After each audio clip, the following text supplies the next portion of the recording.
Alrighty, welcome back to Shut Up and Ball.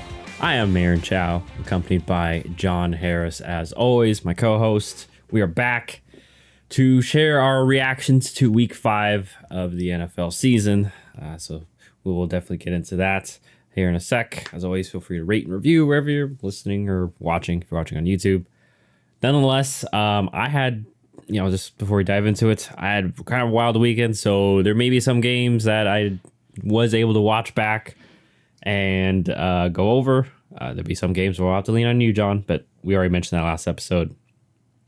I did get to watch Thursday night. I'm assuming you did too.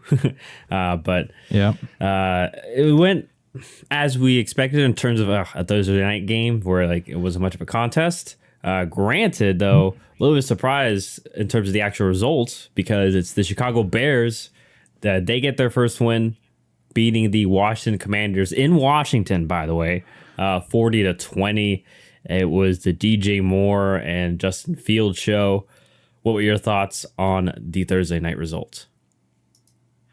Man, it was an interesting game for sure. The Washington defense, I don't know why they just could not cover DJ Moore. You got to watch this game, correct? Yes. Yeah, and so you saw it. As much as I want to praise Justin Fields, and I thought he had a solid game, it felt like every time he threw to DJ Moore, either more for example, the last touchdown, I believe it was just single coverage, guy just jumps on it, completely misses, and Moore just takes off because there was basically no help on the top. And so that one guy taking that all or nothing risk leads to a touchdown. Or even some of the other plays, Moore was just open, and he just turned these 10, 15-yard throws into 40, 50, 60-yard touchdowns. It's kind of crazy. So, or not even touchdowns, because I think only one of them was long, but long, big plays. And even his first touchdown was 20 yards. He had himself a day. And so, yeah, I don't know. It was kind of a tough game to watch from the Washington perspective. They got down early. The first half was just not pretty, and they weren't able to really move the ball that well. They had basically no run game. They didn't really figure things out until the second half. And Sam Howell looked decent. The guy threw for almost 400 yards, had 2 touchdowns. He did have that one interception, but I believe it was tipped. I can't remember correctly because Thursday was a while ago, but I'm pretty sure it was tipped. But regardless, he had a decent day. It's just they did not play complimentary football. The defense kind of let them down early. They weren't able to get in a run game. And so, yeah, not a good game from Washington. And for Chicago, for at least Justin Fields, a lot of people have been criticizing him pretty heavily about his inability to throw inside the pocket. And although, like I said, it felt like his stats were a little bit inflated based on how many big plays were created after the catch, he still had a pretty decent day. So, shout out to Fields, because at least I think it's 8 touchdowns over the last 2 games. So he's kind of diamond right now, albeit against 2 of the worst defenses in the NFL, but you'll take what you can get. Yeah. Only thing I want to really add was maybe a help in regards to Washington was, it was just a lot of, let me just say this, kind of disappointed in Ron Rivera, and especially the defensive staff, like you alluded to. It's not even this game, but a few last week against Philly, they just, in the second half, Philly, went on that huge run. And like I mentioned last week, it was a lot of the same thing, but with AJ Brown. So, and here you go, 4 days later, you would think, after getting burned by AJ Brown, I know DJ Moore isn't quite AJ Brown, but he's not far off in terms of class and talent. And heck, some could say he's at that level. He just hasn't had a good quarterback. Nonetheless, we all know he can fly and is just a great receiver. So, yeah, it felt like all the touchdowns, there was one, or all the big play especially, was just because it was one-on-one, and they, it was basically just pitch and catch between him and Justin Fields. Sometimes he got him on a few hitch routes where the corner, went for the ball, whether it's Manuel Forbes or whoever else they were throwing out there, because they were cycling him in and out. But yeah, it was just kind of a disappointing result from Washington, especially. And I want to on top of it, defense too. It's not like they don't have talent. It's not like they haven't been killed by injury either. Right. We know their defensive, the front four is good, and they've invested a first round pick in John Davis on linebacker, and first round pick this year, Emmanuel Forbes, and I heard Matthew Berry, who's very proud Washington Commander fan. He was sitting there already, he brought up the fact that they took Emmanuel Forbes over a guy like Christian Gonzalez, who many of us had at least had two, while Forbes was considerably a reach. So yeah, like it's just a disappointing result from Washington defensively, and then offensively, like I don't really put this too much on them. Yes, they did start slow, so that's definitely a criticism there. That's fair, but otherwise, I mean, it's defense is also like we mentioned. This Bears offense is just, outside of really the week before, I've been struggling to get anything going. They're obviously, and even against the Jets, or not Jets, the Broncos. The Broncos defense, I think we're all kind of laughing at right now, but they did a better job and such. So it was just disappointing from Washington that way. And like I said, Sam Howell still obviously needs to get that clock quicker in his head. I know the line isn't amazing, but there were a few moments. You mentioned the sacks he took, and I think he's on pace to surpass David Carr's. I think David Carr is the leader in terms of sacks received. I guess I don't know how to say that, but received in the season. Sam Howell is already on pace to crush that. I think he's on pace for like 100 sacks if it keeps going this way. So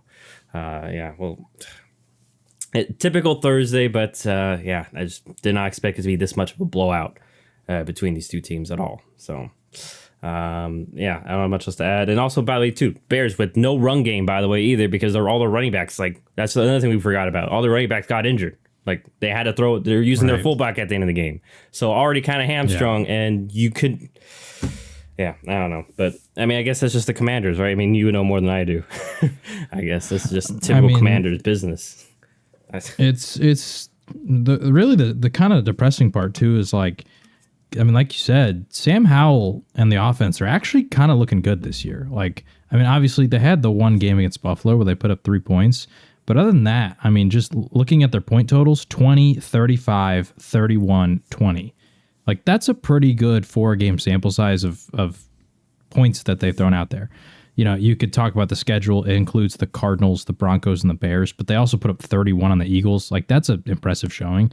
And I feel like it's kind of unfortunate because he's having like a really, I don't want to call it a breakout, but he's having a really, really good start, considering that this is like, he started games last year, but I feel like this is like his real true start to his NFL career. But it's completely overshadowed by the fact that in the last 4 games, the defense has allowed 33, 37, 34 and 40. That's, you can't win that way, which I actually, I don't know if any of those are defensive touchdowns. So take some of those numbers with a grain of salt. Actually, the Buffalo one, when they allowed 37, there was 7 points allowed on it, pick 6. But even then, you take that away, they still had 30 that game. So this Commanders defense, I don't know what they're on pace with historically, but I remember like that one year the Cowboys were just, to start the season, they were just allowing like 35 points a game, something crazy, 40 points a game. This last 4-game stretch from the Commanders is looking like that bad. And you just can't win with that. Yeah. So like I said, obviously love Ron Rivera, the person, story, all that, but if I'm looking, once he's a defensive head coach, I'm just saying, like, it's a concern throughout the rest. Him and Jack Dorio, I believe Dorio's still their DC. So I'm just saying, like, especially, I know, like, some other people, the more renowned people in the business, like Mina Kimes and them, a lot of people were hyping up this Washington defense going into this year. Like, okay, this would be the year that the defense at least takes a step and they can lean on that, and that's hasn't been the case, as we've mentioned. So we'll see how they adjust. Obviously, they get a little mini bye, both these teams going forward, but the Bears no longer don't got to worry about being winless. You got win number 1 on the board, so good for them and Justin Fields. And the past 2 weeks, with how it's gone, seems like that fire's kind of died down in regards to the panic regarding Justin Fields and his development. So hopefully, we'll see though. We'll see if teams, when teams are able to take away DJ Moore, what they can do. But also Cole Kmet's been pretty good as well. But overall, the Fields conversation just on the year is always going to be weird because, like, everybody knows, like, if they get the number 1 pick, you got to take Caleb Williams. Like, we can like what Fields does, but Caleb Williams is better. Yeah. And so it's going to be a weird conversation the whole year because, quite frankly, I don't know what he could do that could prevent that from happening outside of win games. And that's not always entirely up to him because their defense isn't the greatest. Well, we'll talk about Carolina later, but Carolina they may have it regardless. But we'll talk about them later. Exactly.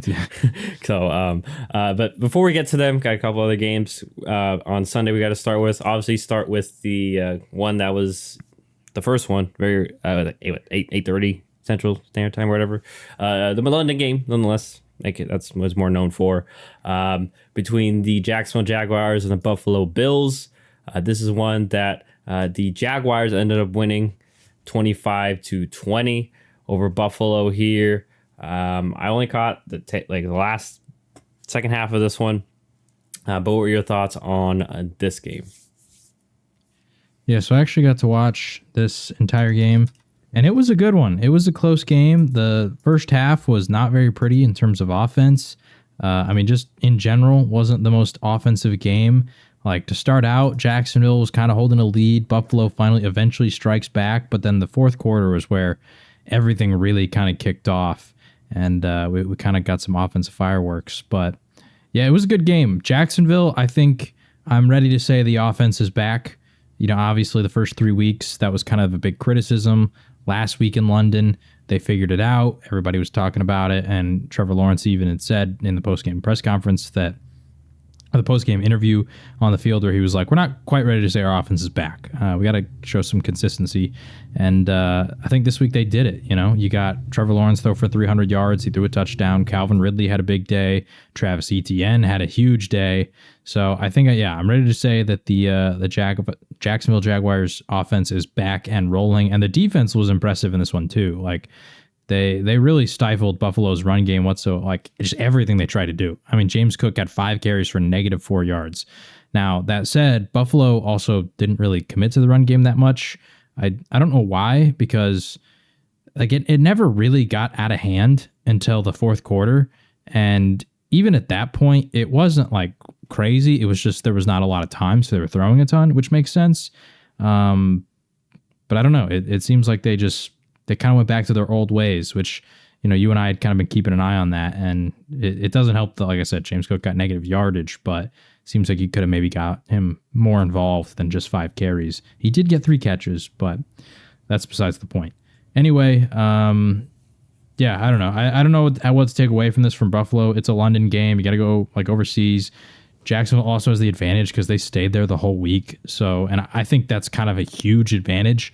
I don't know when Buffalo showed up, but I can say that, because I went to the UK a couple weeks ago. So I can say that, traveling and the time change does kind of suck, because it's not far enough away that it's just a full, complete different time change. It's just a handful of hours ahead. And so, yeah, I don't know. It just makes it a little weird because you don't have to fully adjust your schedule, but you still kind of do. Anyway, yeah, good win for Jacksonville. For Buffalo also, it not only is, was it a weird day, all that, but they unfortunately got hit with the injury bug again as Matt Milano went down. And I don't know the current reports, but I think he might be done for the year as well. I think that's what I heard too. Pretty sure. Which is a real shame considering Tre'Davious White's now done, Matt Milano's down, and you could argue that those are 2 of the most important guys on the whole team, not even just the defense, but the whole team. Yeah, it's obviously very unfortunate there. Only other notes I really had was in regards to Jacksonville. Kudos to them for being patient with the run game. That was a concern of mine going into the season for Buffalo. Kind of has been the past few years. Is their D lines have kind of always been small, and if you can kind of just run on them. If you're patient enough with it, we obviously saw that today, or not today, but in this case with Travis Etienne, and then obviously losing Matt Milano hurts too, because that affects both that and especially the pass defense for the Bills, because now it all kind of they already had lost. You mentioned that was lost Travis White, but in terms of the offseason, you let Tremaine Edmonds go, but luckily, Terrell Bernard can kind of step and be number 2, but now you have to elevate Terrell Bernard to hey, now you're the main inside linebacker. Then we gotta so although it is quote unquote next man up, important to note the next man up. The next guy is obviously not, the guy you lost, unfortunately. Right. You mentioned the Buffalo offense. You have no run game, so kudos to Jacksonville for eliminating that. And just it seemed a lot like Jacksonville was just kind of making just testing Josh Allen, making him be patient. They said a lot of two safeties or, disguising and then ended up as two safeties and not allowing the big play in terms of, just being beat over the top. Okay, just kind of the bend don't break approach, it seemed to kind of work for them. And then, just basically testing Buffalo's patience, especially Josh Allen. And he saw that with the sole interception he threw, although it was really kind of a 50-50 ball that was the rare time that the defender came down or came up with the ball. So, other than that, though, good. Like you mentioned, good to see Jacksonville kind of start reaching some of the expectations that we had for them. And, Buffalo, it's such a double-edged sword because, you mentioned it was Travis White, but then I was like, okay, well, at least you're getting Von Miller back now, but now you lose Matt Milano, obviously the quarterback of the defense. So we'll see if how the Bills survive going forward, and if the Jaguars can continue this momentum that they got in London, their other home. But speaking of home cooking, let's go to the Falcons, Atlanta, where it just seems like maybe Desmond Ridder just. I've heard this theory where you just play him at Atlanta, then Heineke's your road quarterback. Because Ridder and the Falcons are 3-0 this season. I think Ridder's undefeated too, going back at home, going back to last year. I believe that was also the stat. That's why that's more of a meme. But nonetheless, the Falcons win this one 21-19 over the Houston Texans. Needed a walk-off field goal to do so. Typical Arthur Smith faction, though, this type of score and kind of this game too. But what were your thoughts in regards to it? Yeah, I can't really complain about the Falcons because, I've been crying, get Drake London, get Kyle Pitts involved. They did. Kyle Pitts 7 for 87, Drake London 6 for 78. This is what you want. And unfortunately, the run game didn't get going, which might be kind of a byproduct of why the passing attack did, because if they try, and they certainly tried. Like Bijan had 14 carries, Algier had 17. So they ran it a lot.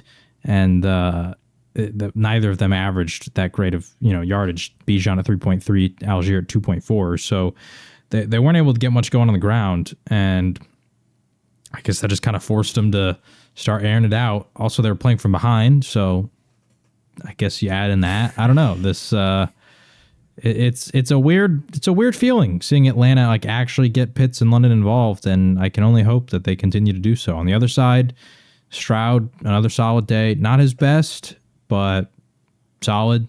Still no interceptions. I believe he holds the record for the most pass attempts to start a career without an interception. He broke Dak's record, who held it before him. If anyone remembers, that one year it was like Dak and Wentz were battling for it. But now CJ Stroud holds it. So, yeah, good for him. But it's kind of the same old problem that I feel like the Texans have kind of had, which is the run game is still largely inefficient. Like Dameon Pierce got 66 yards on the ground, but he, similar to Bijan and Algier, only averaged 3.3. So, yeah, very interesting game. Not going to lie, didn't watch a ton of this one, but good to see those two guys get involved on the few highlights that I did get to see. Yeah, for what I saw, it felt like Atlanta was definitely focusing on stopping the run, and it just seemed like they were more willing to kind of test out these young receivers, and we saw they didn't, they threw for a couple curveballs, some different blitzes and stuff, it seemed. So it seems like they just try to make the offense stall, and they did. They worked that way. And then on the flip side, I don't know what to say in regards to Falcons offense. Just typical Arthur Smith, like, it's just crazy. They lose a turnover battle. They lost 2 fumbles, and yet they still won. I guess that also shows more predicament how well they move the ball through the air. Like, they probably should have won by more, honestly, but made mistakes. Nonetheless, though, kudos to Arthur Smith and getting their guys involved and getting the win. So double middle finger back to the rest to all of us in Fantasyland in terms of our frustrations with the Falcons, as they still truck along 3-0 at home, 3-2 overall. Texans, tough loss, but obviously, hey, young team. So consistency is the hard thing to find on both sides of the ball. And, as we've mentioned before, they still, need more talent. They got good building blocks, it seems, still thus far, but, still got to work on that polish. So that is the Falcons getting a big win there. Let's go to the aforementioned Carolina Panthers we talked about earlier. as they entered Sunday hoping to get their first win. Unfortunately, they left Sunday and are going to next week winless as they fall to the Detroit Lions 42-24. Your thoughts here, John? Yeah, Detroit looked good. They looked really good. Can't say anything bad about them. They've been rolling. Carolina, it was a uninspiring performance, to be honest. I mean, like, even, they scored 24, 14 of those came in the fourth quarter, kind of garbage time stuff. Bryce Young threw a couple interceptions. He did throw three touchdowns, but once again, two of those came in the fourth quarter. So, yeah, I don't know. Like, we talked about, or you mentioned earlier, Carolina doesn't even have their own first. Like, Chicago has it. And so they're in a weird predicament. Adam Thielen, kind of revived from the grave. Good for him. But other than that, yeah, this was just Detroit continuing to roll. David Montgomery, another really big game. Craig Reynolds had a good game. I mean, it basically felt like they could do whatever they wanted in terms of running the ball. And then when they finally get inside the red zone, they started running those like trick plays where Laporta got that one touchdown. And, they just started doing creative stuff. So, yeah, Detroit is rolling. They are 4-1 right now. They're living up to the expectations that a lot of people had kind of placed on them coming into this year. And they're looking good. Yeah, and that was without Amon-Ra St. Brown and Jameson Williams first week back, and he's missed 2 training camps literally because last year ACL, this year I think he had I forgot what it was. He had another injury in training camp, but nonetheless, so obviously they're not even at full strength in terms of their weapons either. But Sam Laporta, you mentioned him, like I think he's already like in terms of fantasy, like I think he's like a top 3 fantasy tight end already. Like he's already, he's having a pretty historic rookie year. Yeah, like it's like Kyle Pitts' rookie year, but better. Yeah, to be honest. And I think it's just because maybe because in Detroit, but I don't know. But like, I feel like not many are talking about it. And he wasn't like, unlike Pitts, he wasn't the first tight end off the board. But nonetheless, right. And very rarely do we see tight ends just come into the league and start producing. But Sam Laporta seems to be possibly one of those rare ones that can come in and right away and contribute. And yeah, it's gonna be very interesting what happens here with Carolina because, like, I just feel like more and more people are gonna start saying like, maybe, like, man, we don't have our first, and like it's looking like our quarterback out of the 3, that were taken. It was only 3 in the first round this year. I was taken out of the Stroud and Richardson. Like, all of a sudden, it seems like right now I know like they all have their careers to play out. Bryce Young was supposed to be the one that was supposed to be the most pro ready. That's what everyone was saying, right. And hey, I even was like, okay, he's a second most pro ready, and it's just, I know the line's not good, but like, it's how rarely is it going to be perfect in the NFL? Like, we'll talk about this more probably later, but you're not always going to have a perfect situation. I don't want to say it, but like Alabama, where you have a great offensive line, good running game, you have amazing wide receivers and pretty good. It just. And those were some of the concerns that I definitely had coming out is, what more can you do outside of the talent around you and the X's and O's, that your coaches put you in. So we're starting, like, size and athleticism were a concern definitely for me. And I'm sorry, I forget your notes, but I'm pretty sure they're the same concerns for you too. I think I know the size was. Yeah, I mean, I am a very big believer in not doing the whole, like lumping certain schools' QBs into a box, but it's kind of impossible not to do it with Alabama because they all are like kind of the same. Like, and not all of them, but specifically Tua, Mac Jones, and like Bryce Young. Like, all of their strengths were all the same. It's like they're good at reading defenses. They can beat zone because they know like where the holes are going to be. Like they can keep you on schedule. All these kind of like the small things, like they can do all those things, yes. Right? It's like the things that like you pop them in a Shanahan offense and they're going to be cooking because that's what Shanahan wants you to do. He's not asking you to be Patrick Mahomes. He's asking you to do the small things and get the ball to the playmakers and let them do their thing. And then every now and then you'll make a big throw. Like that's what Brock Purdy does, right? That's what Jimmy G does or did. And like that's what Bama quarterbacks are. And I don't know. Like, well, once again, I don't want to say all Bama quarterbacks, but at least these 3 guys are like. I would say specifically, I would say that Bryce Young reminds me a lot more of Tua than pretty much any other QB that's come out in a long time. Yeah, so And that's not a bad thing. Like Tua's a good quarterback. You can see what he does with Mike McDaniels and all those guys, but I think we're seeing the flip side of that, which happened to Tua early in his career too, is when you don't have weapons, it's kind of tough. Yeah, it's not going to look good. So we'll see what Carolina does. And unlike Miami, though, they just like Miami still had multiple first round picks for a couple of years. Like they got Tua kind of like in the midst of their rebuild, while Carolina feels like they literally have just hit the reset button, but even not really because of their defense. Right. So like, who knows how? Do you remember what they got for DJ Moore? It was because I saw a report recently that they were thinking of, or they were looking at the market for trying to get a wide receiver one, and I'm like, well, you guys had DJ Moore, like you could have just not traded him. Yeah, it was the move, obviously first last year, first this year. DJ Moore. Oh wait, he was in the trade to get the pick. Yeah. Okay. Yeah. I for some reason I thought he was separate. Yeah. No, he was in the trade to get the trade up. Okay. Yeah. So never mind.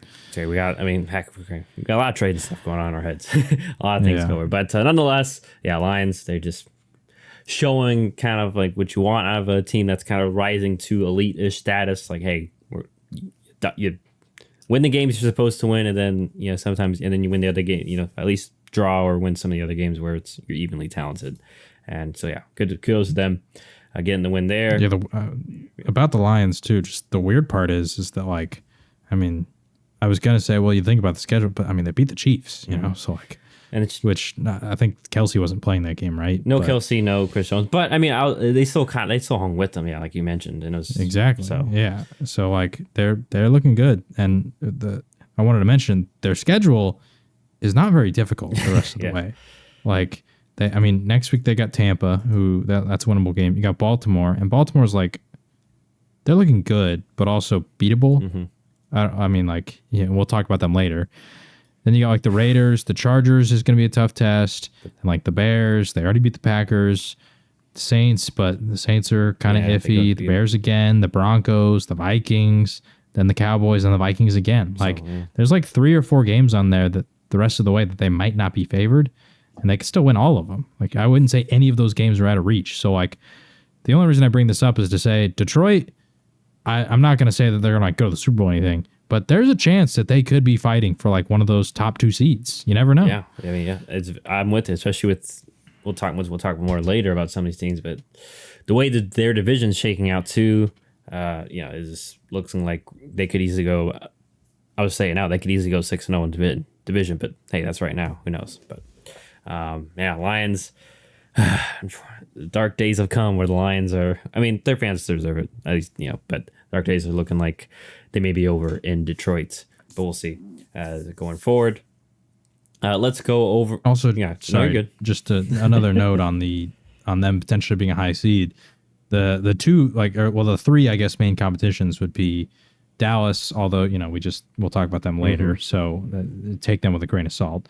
But even then, the only way that they're in the competition is assuming that Philadelphia falls. So it's either Dallas or Philly. Right now, obviously, the main culprit would be Philly because one of them is going to be a wild card team. Mm-hmm. The other one would be the one that you're actually contending with for the division lead, and then San Francisco. And here's the good thing is you play Dallas, so you can control your own destiny there, assuming it's tight at the end of the year. And then San Francisco and Philly have to play each other. Yeah. So like if they can go big here the rest of the way, and like I don't know what their ceiling is, but if they can continue to just win these games where like they're supposed to win, and then be competitive in those games against the Chargers and the Cowboys and the Ravens and those kind of games, and maybe steal 1 or 2 of those, or not even steal, but like win some of those. Like I said, you never know. Yeah. Detroit could be going into the NFC playoffs with home field advantage is all I'm saying, which would be kind of crazy considering what they have been our entire lives. Yeah, the fact that they only have one playoff, one playoff win in their existence, and it wasn't it was before you and I were born. So that definitely would be wild scenes in Detroit. Anything else? We're good to go. No, that's it. No, you're good. So now let's finally go to the Indianapolis Colts as they win 23-16 over the Tennessee Titans. Titans also seem to have, maybe it's I know it's not, but like it's this weird connection, like Mike Vrabel thing too, because they're 0-3 away, but 2-0 at home right now. Nonetheless, Colts get the win here. despite losing Anthony Richardson. And this one, Gardner Minshew stepped in and first game back too for Jonathan Taylor, although limited action. Nonetheless, what are your thoughts on this one? Titans offense back to struggling. Derrick Henry not doing good. I mean, like DeAndre Hopkins kind of turned back the clock and had a good day. Tyjae Spears had a good day. But man, Derrick Henry, like we know that the way this offense goes is how Derrick Henry goes. And, you know, I hate to be that guy, but we talk about the running backs. We talk about when they age. We talk about at some point the wheels are going to fall off. And I don't want to declare that Derrick Henry is officially down and out yet, but it is not looking good to start the season. Like he is not looking like Derrick Henry.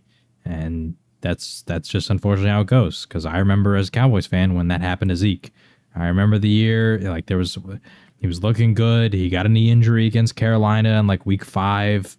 And then the rest of the year, he just wasn't really the same. Didn't really have that same pop.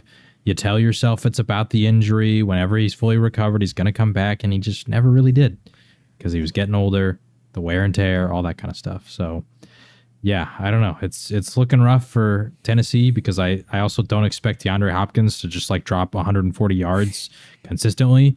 And that was really all they had in terms of the pass attack was DeAndre Hopkins. Nothing else really did much. And like I said, in the run game, like Tyjae Spears had solid performance, but he only got 7 carries. So now you're starting to wonder, like, do we get him more involved? Because he's kind of outside of Hopkins, like he was the only other real difference maker, and it wasn't on a ton of touches. For Indianapolis, I mean, good win. Zach Moss all of a sudden kind of making you wonder about the contract. Not really, because, you know, it's one game. But he's been looking really good to start the year, so shout out to Zach Moss.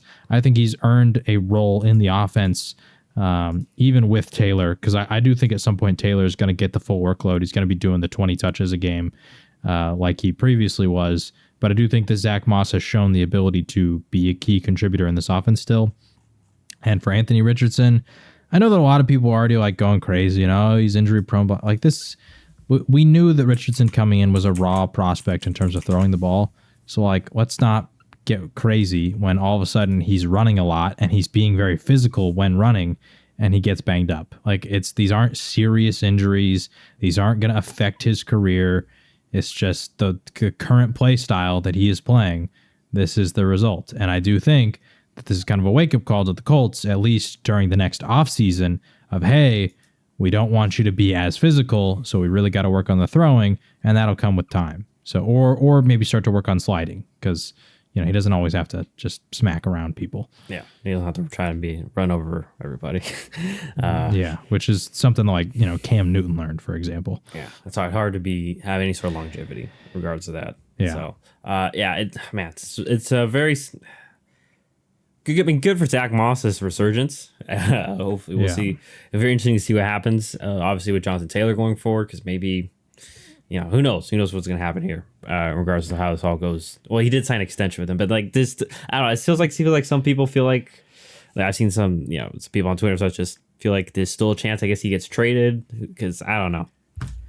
If he gets traded, I mean, I feel like that'd be kind of a bad look because Taylor got the extension and he went on this whole spiel about how he's happy to be back. Okay. He's wanting to retire a Colt and all these things.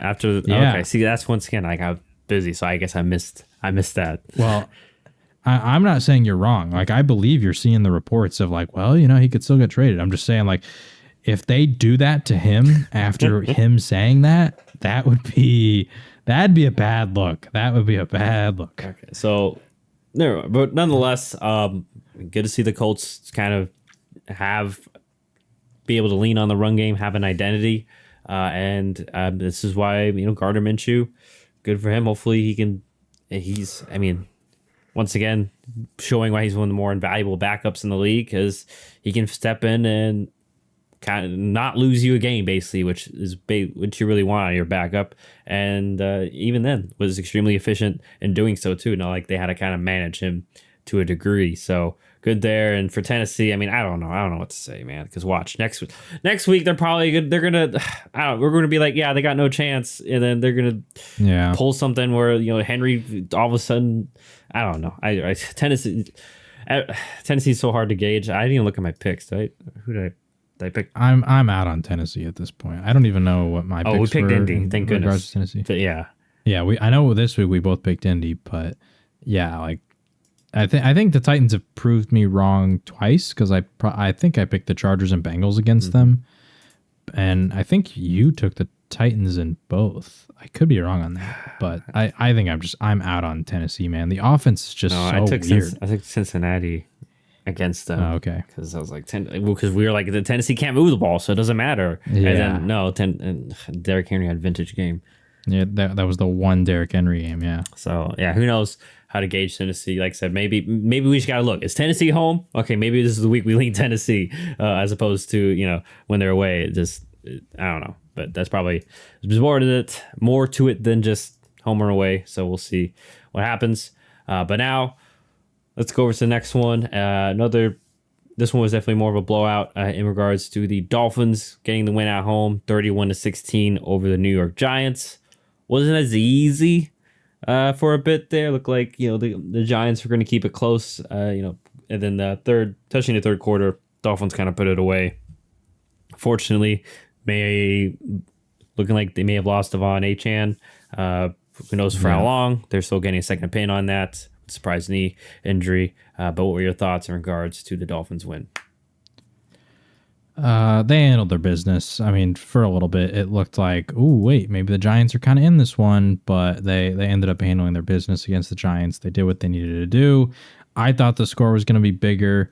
I don't know what I predicted. Maybe I think there was, for some reason, the number 47 is in my mind. Like I thought maybe they put up 47 points against the Giants. They only put up 31. So I guess they didn't live up to my expectations, but they did good.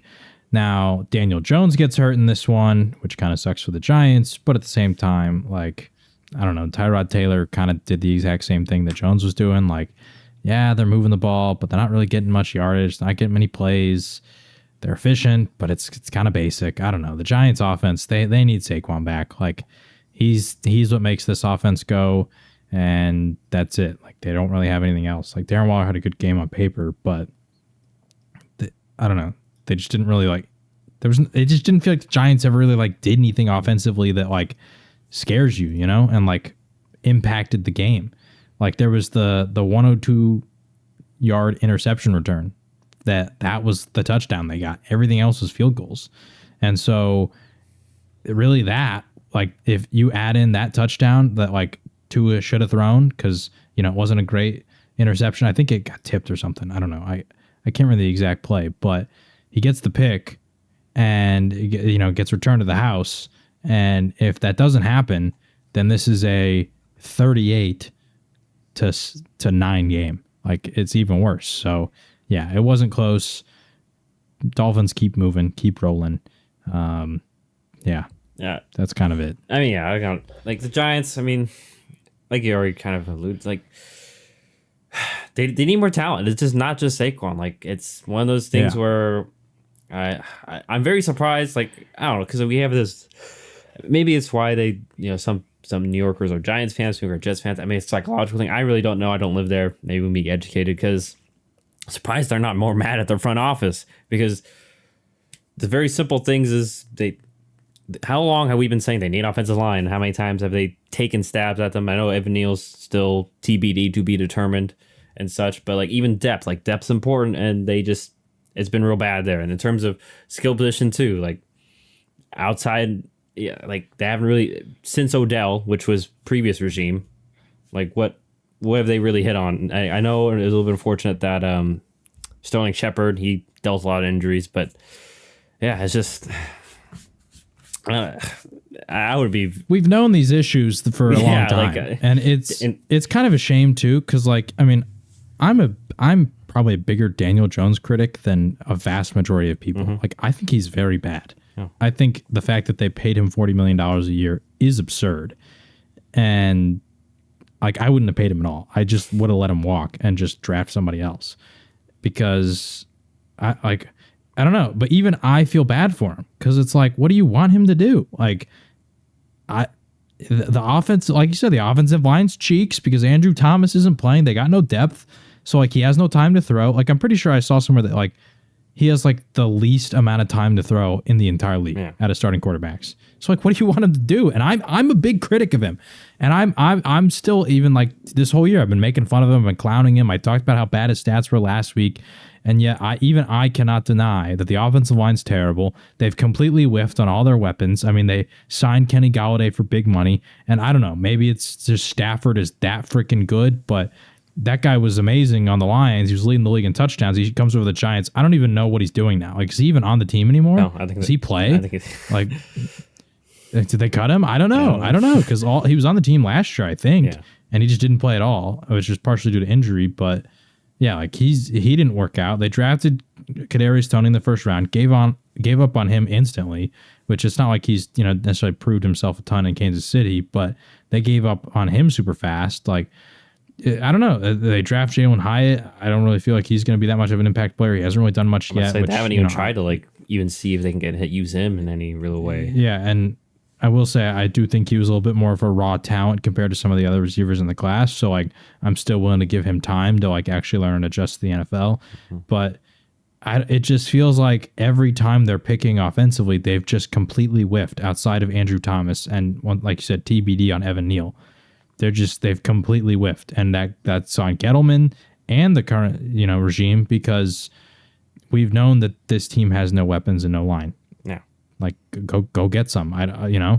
You got Darren Waller, that's good, but even Darren Waller, like I think most people consider Darren Waller kind of washed past his prime. Like, he's not what he once was. So yeah, and I just think it's a very interesting like kind of parallel here, because Miami, you could say, had similar issues, and then they go and you can say they got a little bit lucky that Tyreek wanted to go to Miami, but hey, they still go out and get Jalen Waddle, and then hey, even though they have Raheem Mostert, they get Devon Achane. Like, that's one of those things too. Like, they have nothing besides Saquon, and it's just Eric Gray and Matt Breida, who like, I don't know. I'm just kidding. It's gonna be very interesting though. You mentioned Daniel Jones on the hook for a lot of money, a lot of other holes that we're mentioning. If they have a high pick next year, like, it's just going to be interesting. Will they be willing to let one of those premier quarterbacks keep going past them on the board, or are they gonna is it gonna be too irresistible, but then cause an issue where, I don't know, it's a potential storyline. But because I don't anticipate that I just don't anticipate they'll be in the playoffs. I think that's what you're already alluding to. So like, I'm already getting in the mindset of, okay, I'm just anticipating what this will be like, especially since we know a Giant fan. And I'm just interested to see where they pivot and how, where the allegiances lie when there's tough decisions need to be made this winter. I mean, the crazy part for the Giants, too, is this life doesn't get easier. They play Buffalo this next week. And then they play the Commanders. And so, like, that can be a winnable game. But, like, I don't know. I'd probably take the Commanders in that one, considering that Washington's able to, like we talked about, they're scoring at least. So, and then you got to play the Jets. That's a tough defense, and Breece Hall's finally showing up. So like they got a way to move the ball effectively. Then they play the Raiders, the Cowboys, Commanders again, Patriots, Packers, Saints, and that not even to mention they still have to play the Eagles twice at the end of the year. Like I don't see a way in which this team can make the playoffs, considering the schedule, because there's very few games in here that I would think I don't know if they're favorites in any of these games. Yeah. I mean, like they play the Raiders, the Patriots. Those are the two games on their schedule, and yeah, even that's a maybe. Like I don't know. So yeah, I think the reason that I say all that is because they could be in position to go get one of those quarterbacks, be it Caleb Williams, Drake May, any of those kind of guys, Quinn Ewers. Who knows? I don't know how the board's going to stack up, but there's about 5 or 6 quarterbacks that I've kind of already seen in mocks getting tossed around in the first round. There's for sure 2. Being Drake May and Caleb Williams, but I'm seeing, quite a few others. Shadur Sanders getting in the mix, like different guys. And so they should be in the mix to get somebody. It's just, will they? And the reason we're talking about this is because in Daniel Jones' contract, they do have an out after not this season, but the next one. So there's a chance to like cut bait if they wanted to. And I don't know. And I will say, I want to be critical too because I know a lot of people are going to say, well, they drafted guys and like they just didn't work out. They just got some busts. Yeah, well, they had opportunities to get better players. Don't forget that they could have got Devonta Smith and they traded with the Bears, albeit at the time you feel like, oh, it's a good trade because they got a future first. But then, boom, Philadelphia, they go out and they get Devonta Smith. And like, well, you could have been the one to trade up with Dallas, but you let Philly do it. And there you go. Well, didn't they use that for? Was that the first they used on Tony too? Or I think they traded Yeah, back so and well, used the one that was first on Tony. Right? they traded. So I'm pretty sure what happened is the Giants were the pick directly after the Cowboys. They're 11. You got to know that at some point, if you want Devonta Smith or Jalen Waddle, that you're probably going to have to move up because those two guys were I mean, I'm pretty sure we both projected them in the top 10. Mm-hmm. So the fact that Devonta Smith was even there at the Dallas pick, I guess maybe you're hoping they don't take him, but all reports were that they wanted Patrick Surtain. You got to know that they're taking calls, right? There's no way that the Giants didn't talk to Dallas there, and they didn't do it. They didn't trade up. Philly does, and Philly gets Devonta Smith.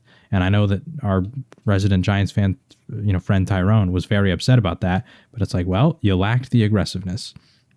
And then you traded back, and you got Kadarius Toney. And then I believe the pick was also Evan Neal. I could be wrong on that. It was either Evan Neal or Kayvon Thibodeau. Yeah. And TBD still on both of those. And I would say they've, at least so far, they've had moments where they're flashed. But like I said, you could have had Devonta Smith. You could have traded up for a Jalen Waddle. You could have had, there was opportunities to get some of these guys, and they weren't aggressive to get a weapon around Daniel Jones, where you look at a lot of these other teams, historically, they have been. And it's reaped rewards for them. So two directions heading opposite ways, and the records show that. Dolphins now go to 4-1, Giants 1-4. So, like I said, keep an eye on that. What's going on in New York going forward? But in regards to what's on next, is pretty simple one. The Saints. Kind of surprising that this was the result. I did not watch this game at all, but I'm more going off stat line, scoreboard. But once again, the scoreboard seems to say it all. Saints win 34-0 over the New England Patriots. What were your thoughts on this one? Yeah, I did get to watch this game, and it got ugly very early. Very early. Like, the Saints, they drove down. I think they got the ball first. They drove down. They scored. Alvin Kamara, like, first drive, boom, touchdown. You're like, all right, Alvin Kamara's back, baby. He's looking good. How will the Patriots respond? And they just could not do anything. Like, Mac Jones did not look great. He was throwing the interceptions. He wasn't completing much. Similar situation where they don't have a lot of weapons. But at the same time, they tried to run the ball. I mean, both Stevenson and Elliott got 8 carries apiece, and they couldn't do much on the ground either. I mean, both defenses, like, kind of did their thing. Like, even Kamara and Kendre Miller, they heavily ran it, and they averaged similar numbers to Stevenson and Elliott. So it wasn't like there was some massive advantage. The difference was that the Saints defense just came out huge. Like, they were big. Actually, sorry, the first touchdown wasn't even the Alvin Kamara one. No, the first touchdown was the pick six by Tyrann Mathieu. The first offensive. It was the second touchdown. The first time. Yeah, I gotcha. Yeah, the second touchdown was Alvin Kamara, and then Chris Olave gets involved, and it's just things started off very rough early though. So yeah, it was not a pretty game. All of a sudden, there's questions of how the Patriots start to handle the season. I mean, they're sitting at 1-5. Like, how do you approach the rest of the year? Bill Belichick's making the comment after the game. He said, they asked him, what did you do? And he just said, we got to completely start from the ground up. I can't remember the exact, hold on. Let me look it up because I don't want to get this wrong. But yeah, what were your thoughts on it? Yeah, I've mentioned it before. It just seems like New England, I think when you lose a lot of the coaching staff, we're starting to see that. Like, just some of the pieces, not just Brady. Obviously, everyone wants to say, oh, since Brady's left, he's been trash, or in regards to Belichick. But then he's lost Josh McDaniels, who was a key cog in the offense. Because I think we saw Mac Jones rookie year, like, oh, like that's when the offense, I think it was the last time really that the Patriots offense was at least consistent. And, Bill will always kind of at least coach up the defense, and they had talent. But like we've seen in recent years, I think really, if there is a fair criticism on Bill, I think definitely Bill Belichick, the GM, has failed is the reason why we're starting to see this result. Just missing on draft picks. Yeah. I know Sony Michel, once again, unfortunate, didn't really work out. But then like Isaiah Wynn, and hey, I'll cop here too. I was high on Wynn, but that didn't work out. And then other skill position players, I don't think they've really invested in. I almost forgot N'Keal Harry. That was a tough one. DK Metcalf was on the board. DK, I was talking Debo, about AJ Brown draft. Yeah. Yeah, I was talking about that with a coworker earlier today, and I was telling him, I was like, listen, the reason that the N'Keal Harry thing was kind of egregious too is because you could have asked any casual fan who they should take there at receiver, and they would have all just told you DK. Now, maybe their process wasn't necessarily correct, but they got the answer correct in the end. Like DK is a better receiver than N'Keal Harry. Yeah, and so I mean, especially on offense, just lack of skill position players, and I know lack of offensive continuity because last year they had it's 2 offensive coordinators, and then now they finally get back Bill O'Brien, but it takes time to kind of instill your offense and know the weapons and just utilize the guys you have, and when you have revolving door within the coaching staff, and then it seems like they prefer to go spend money in free agency for the known commodities, which, hey, maybe kind of worked for them when you were with Brady. And once again, you had Josh McDaniels and Brady who probably knew what they wanted and how to make those pieces work.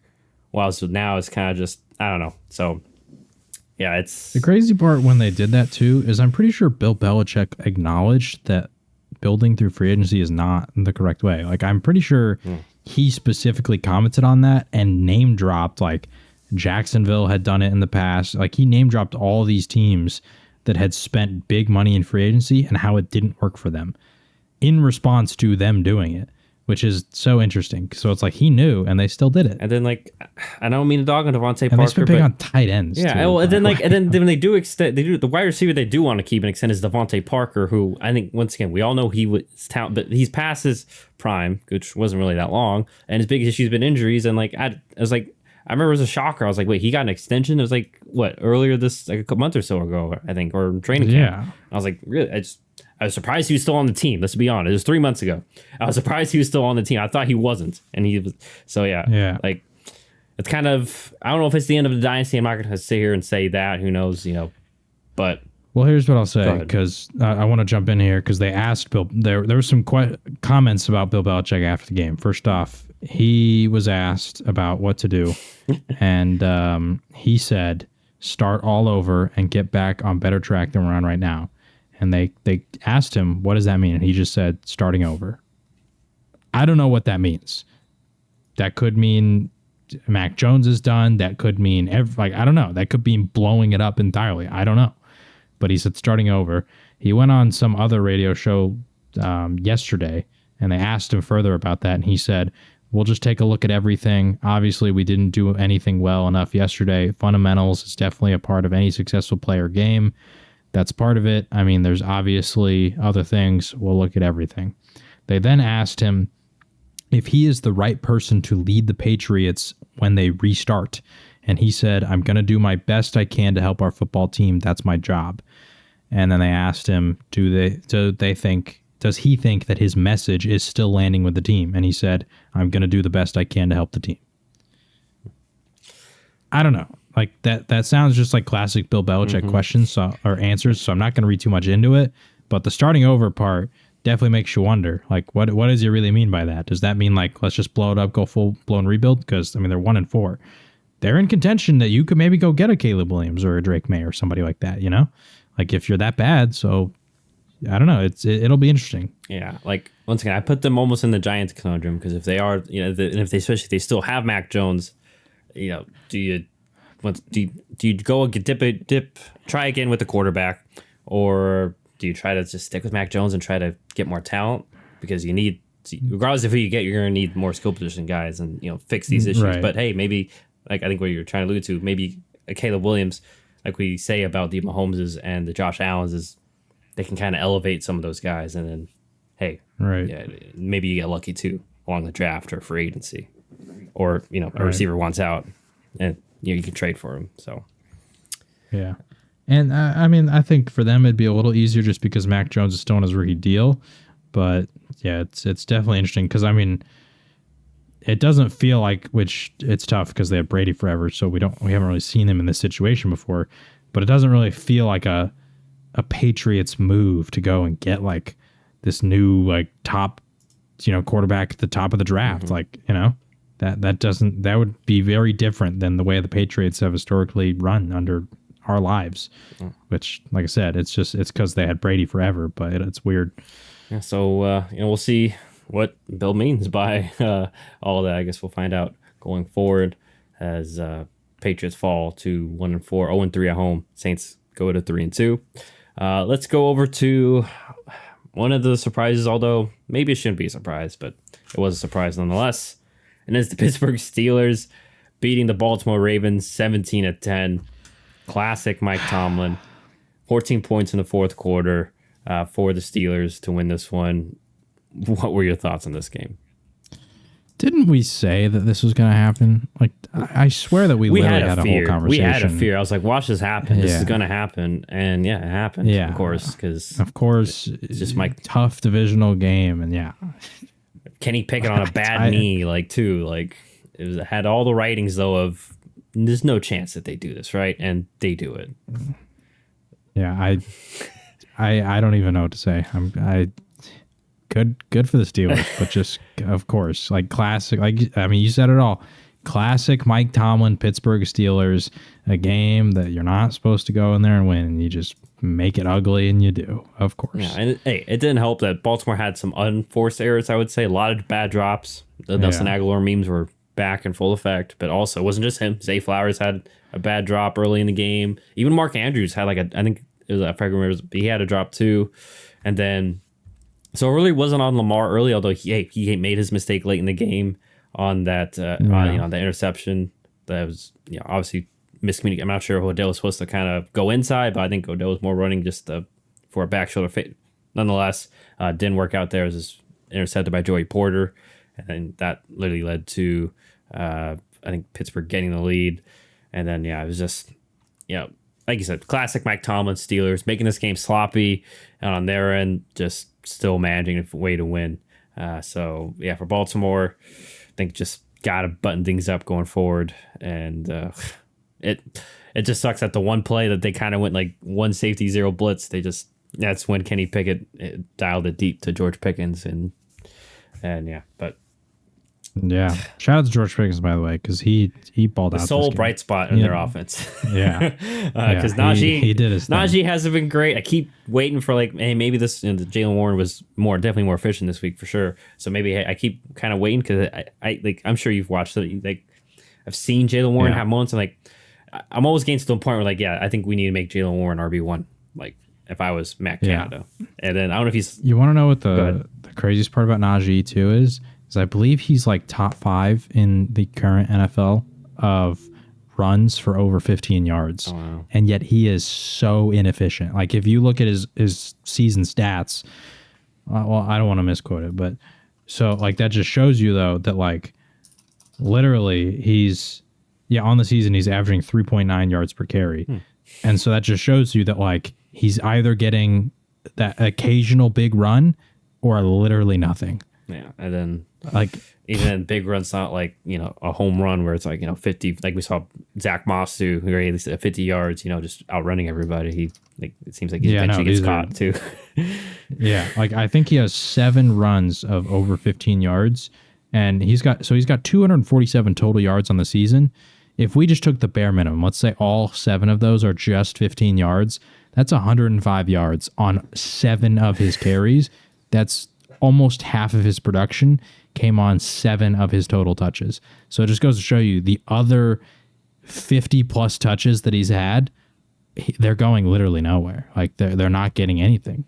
So combination of a poor line, but also some of the worries that we had about Najee coming out was lack of explosiveness and speed and things like that. So nonetheless, Steelers do Steeler things. Mike Tomlin, like we always said, never count that guy out. And guess what, John? Steelers are now on top of the NFC North, like no one predicted outside of Pittsburgh.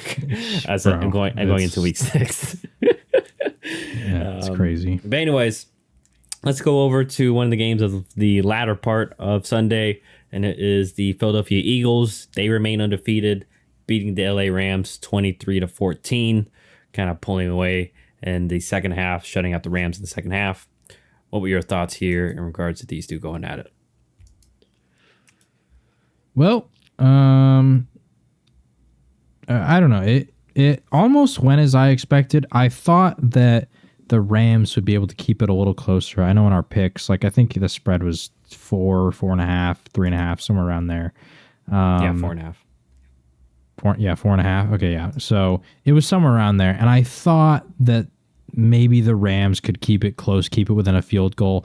And they kind of almost did. And then late in that for the first half, I mean, they came out of halftime and it was 17-14. And they kind of crumbled late on that last drive to allow Jake Elliott to even get into range, I believe, or not Elliott, but to allow Jalen Hurts to get that touchdown the one. Like, they could have held him to a field goal there, and it would have been 14-13, and they would have, taken the lead, but they gave up some penalties and allowed them to do the old, what they're calling the brotherly shove. Tush push. The tush push, the brotherly shove, the play on the 1 yard line where they literally, it's just unstoppable.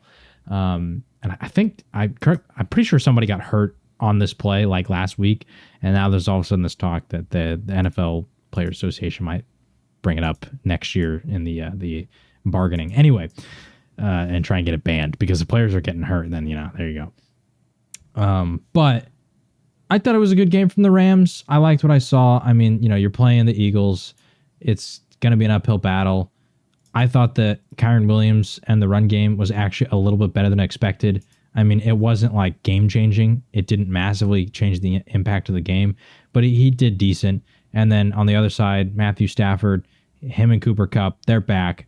But the nice thing was seeing that Puka Nacua can still have an impact and had a really solid game as well, despite the fact that Cooper Kupp, was back in full effect. So, yeah, I still have the same concerns about Philly, which is the passing defense, and they showed that in this game, that Matthew Stafford and them were able to move the ball and have success through the air. But other than that, I mean, business as usual for Philly. Run game was going. Jalen Hurts was going. A.J. Brown was going. Dallas Goedert finally had a game because he had done basically nothing all year, and he went huge this week. So, yeah, kind of business as usual for Philly. Good for them to, hold it to a low-scoring game because although the Rams were able to move the ball, they just weren't really able to convert it into points. Yeah, which, hey, sometimes that's the name of the game is just, 6 over 3. You want 6 points over 3 points. But, I don't have much else to add. I mean, what you mentioned, Philly's secondary being a potential issue, and I do agree, especially against teams that aren't the Rams, that have better offensive lines, because I thought Tutu Atwell would be more of a factor, especially as a deep threat.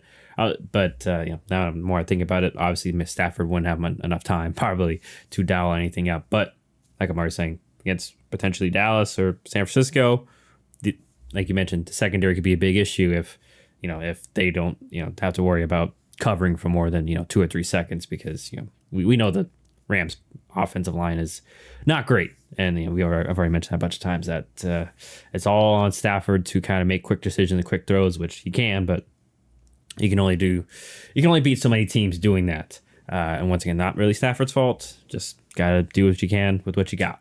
So, and Eagles, we know they're a super team. So we'll see what happens for them going forward. But they stay undefeated, as mentioned.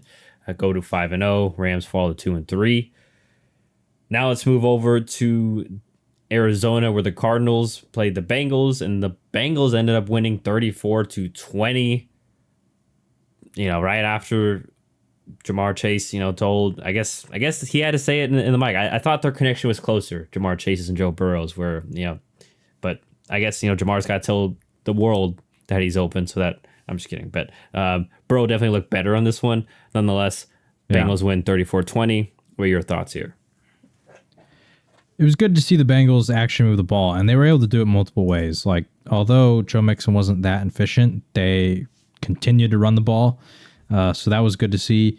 That said, I don't know what to take away from this game because, quite frankly, Cincinnati got a lot of offensive plays that I don't think will be like they ran 79 offensive plays. That's crazy. That is crazy.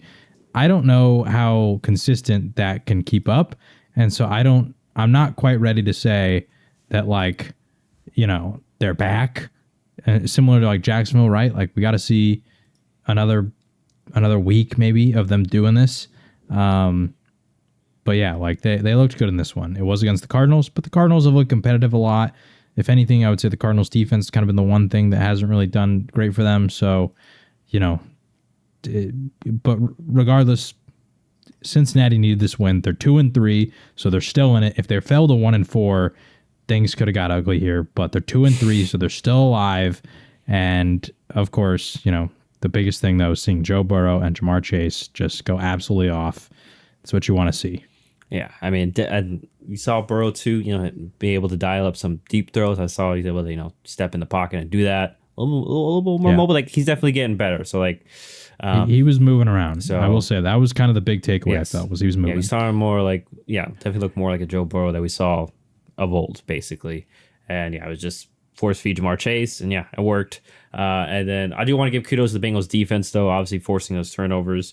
I think we mentioned it earlier, with their win against the Rams and some of the early games. Like, hey, the defense had to take a little bit of the load, and we saw that they definitely stepped up today or on Sunday, forcing 3 turnovers. And it doesn't matter how bad of an offense or how good a defense is on the other side, you get 3 turnovers. You're gonna capitalize on those, and they definitely did so. So. Credit to the. Which might add too. I believe that was Josh Dobbs' first interception of the year. I wouldn't be shocked. Impressive. Yeah, he's been. Yeah, he's done we talked about it too. Like up until this point, he's done a very good job of taking care of the ball, and unfortunately, I mean, credit to the Bengals for forcing those turnovers, but unfortunately, he did make some mistakes this game. And for the Cardinals, like you mentioned the first turnovers, like they have to play perfect to be in these games. That's kind of shows how the lack of talent level, and they lose James Conner in this one too, so that also hurts on top of the fact that they don't really have much in terms of top tier talent.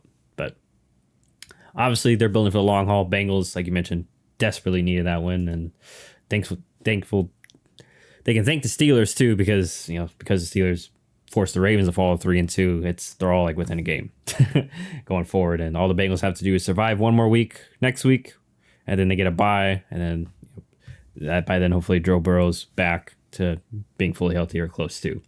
But let's go over to the AFC, stay there with the little revenge game we had. Got personal, apparently. This game was personal for some, as the New York Jets beat the Denver Broncos 31-21. As was it CJ Uzomah? They won that. Shit for Hackett, or they use the B word. I'm not using the B word, but they did it for Hackett. Beat the Denver Broncos. Welcome back, Breece Hall. Basically, is probably the bigger news. What are your thoughts in regards to this one? Pretty sure Breece Hall in the season right now is averaging like 7 yards a carry. So yeah, Breece Hall. For all the people last year that told me that injuries like this are gonna ruin him or whatever, like come on, or the people, I know that all the fantasy football players who don't really watch the NFL, they still freak out about torn ACLs. It's like in the modern day NFL, torn ACL is not the biggest deal. The Achilles, that's the big one, but the ACL, guys come back from that all the time. Anyway, welcome back, Breece Hall. Good. I mean, you talked about earlier, I can't remember who it was, but finally seeing a team find their identity and what they want to do. It's good to see the Jets do that with Breece Hall. I think they've wanted to do it all year, but they didn't want to put too much on him too early because he is still coming back from the injury.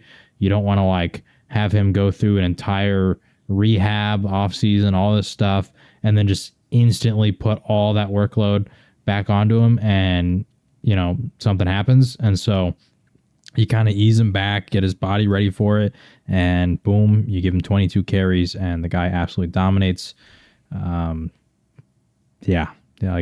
He was the offense, and it paid dividends for them. And for the Broncos, offensively, they were fine. Just they couldn't stop Breece Hall. That's kind of what happened. You look at time possession, the Jets had 10 more minutes on the ball compared to the Broncos. So they were really draining that clock, and they were able to do their thing. And also, I do think it's kind of impressive the Jets were able to come out with this win as well, because they had double the penalties that Denver had. They had 9 penalties.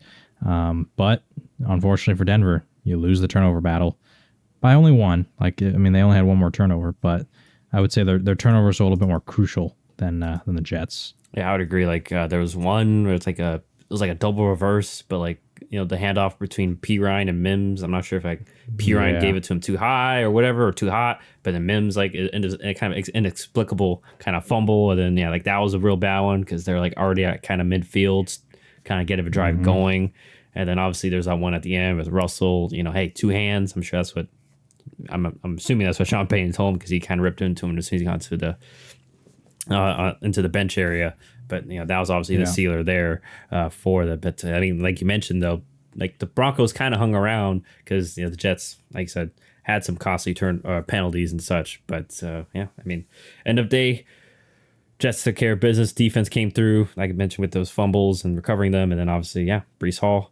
It does suck though. They did lose Elijah Vera Tucker out for the rest of the year, so like already we were concerned. It's like you mentioned, they just found their identity, but now they lose like Elijah Vera Tucker, and they're already having to start him at tackle too. So like their tackle depth, which was a major concern coming into the year, is already being more of a concern now that they're losing guys. So we'll see if they can fill in that void lost by Tucker and keep this momentum going as they go to 2-3.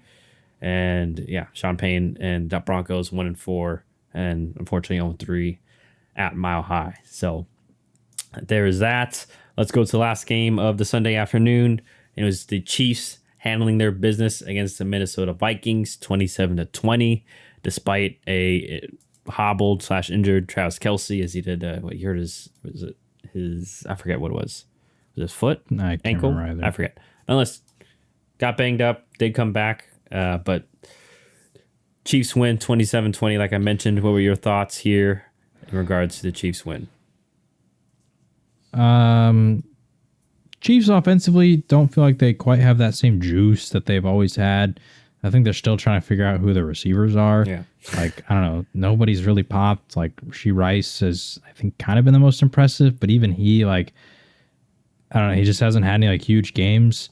I don't feel like Mahomes really feels like he can necessarily trust anybody yet to be like that guy. So he's just mixing it around to everyone. Like obviously outside of Kelce, Kelce is the guy, but I'm talking about just the wide receivers specifically. But I think the good thing is they can rely on Pacheco a lot more this year because he's been solid, and we're seeing them do that more and more. So that's nice to see because they just feel more balanced compared to previous years. I would like to maybe see a little bit more Jerick McKinnon. I know that last year at the end, he kind of became one of those like key playmakers. And I don't know. I feel like he could do that again, just in terms of like, not like a huge workload, but let's maybe get him 5, 6, 7 touches, just see what he can do in the midst of those receivers not really being able to show up and show out. Like he can kind of fill in the void with a couple carries, couple catches, because he was a pretty electric playmaker for them last year. Now I will add that Justin Ross played in this game. I don't know if he played last week or if this was his first game, but when he was on the field, they got him involved. Like he didn't play a ton of snaps, but he's getting involved when they do put him on the field. And that's interesting to see because obviously in college, the guy was an immense talent, had the injury, went undrafted, they pick him up. But they're trying to see what he's got because, like I said, he's getting hyper targeted when he is playing the like very small amount of snaps that he's getting. So that'll be interesting to see. For the Vikings, you're now 1-4. Justin Jefferson is going on IR, unfortunately. Yeah. On Kirk Cousins, it's the last year of his contract. Yeah, a lot of speculation that he may be available at the deadline. Yeah, I mean, I sent you the Windhorse gif of they worked out Colt McCoy today. Why would they do that, And all I'm saying is if I am the Vikings, you're 1-4, and we've mentioned this with a lot of teams, the Patriots, the Giants. We're talking about this with a lot of teams, but you're 1-4, right? You're in a situation where you're currently in contention for all those QBs that we talked about. Jefferson being out, I think, to me, is the nail in the coffin because he's on IR, so it's minimum 4 games, which is going to take you to the trade deadline.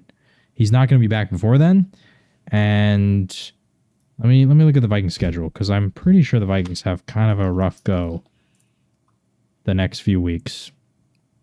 They play Chicago this week. That's fine. But then you got to go play San Francisco.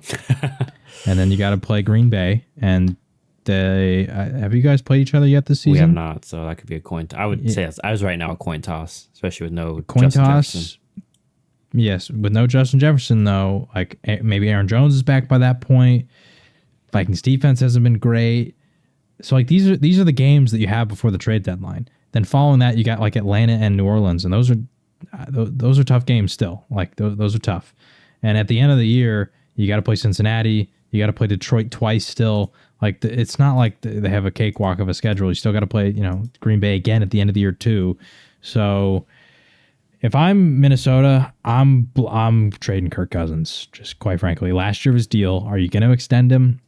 I don't feel like you're at a point where you're good enough to go win a Super Bowl.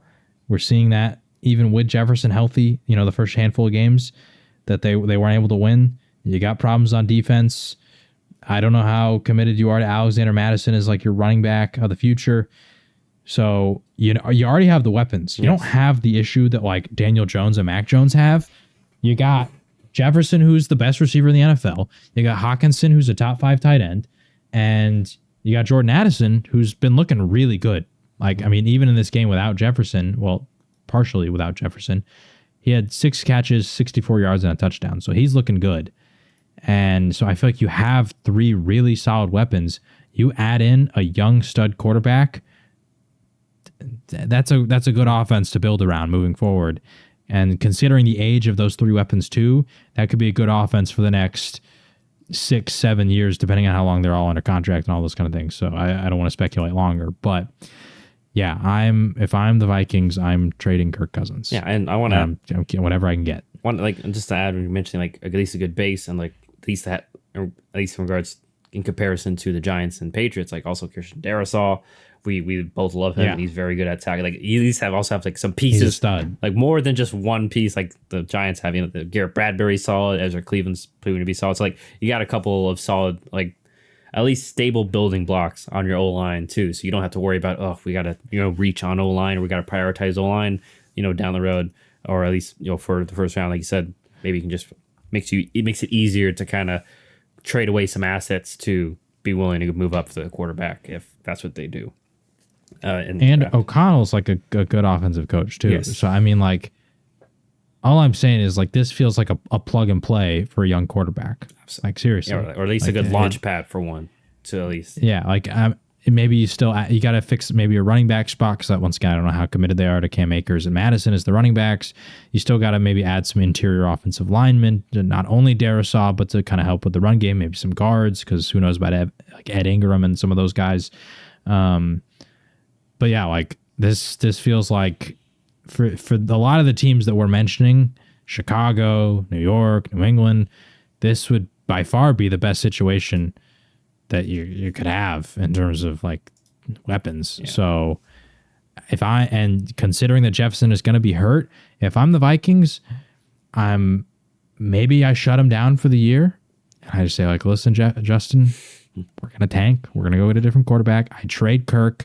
I probably trade Danielle Hunter too. Do they get, what's his contract? They restructured it too, I think too, but I'm not sure. I'll find that.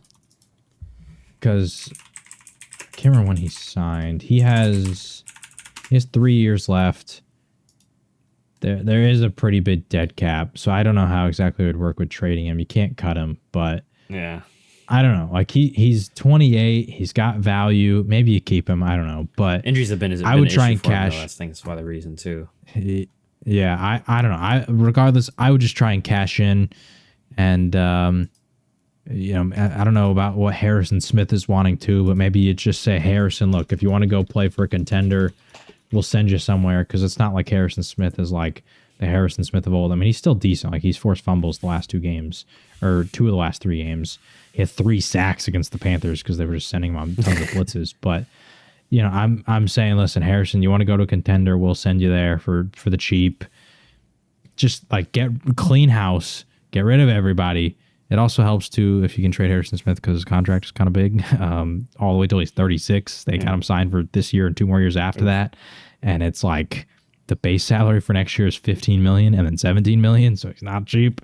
Which might make it difficult to trade him, but you can eat the salary and just clean house and just be like, we're going to get rid of all the old guys and just fully commit to a rebuild. That's what I would do. Yeah, or some sort of that. But regardless, we'll see what happens with the Vikings and obviously Chiefs.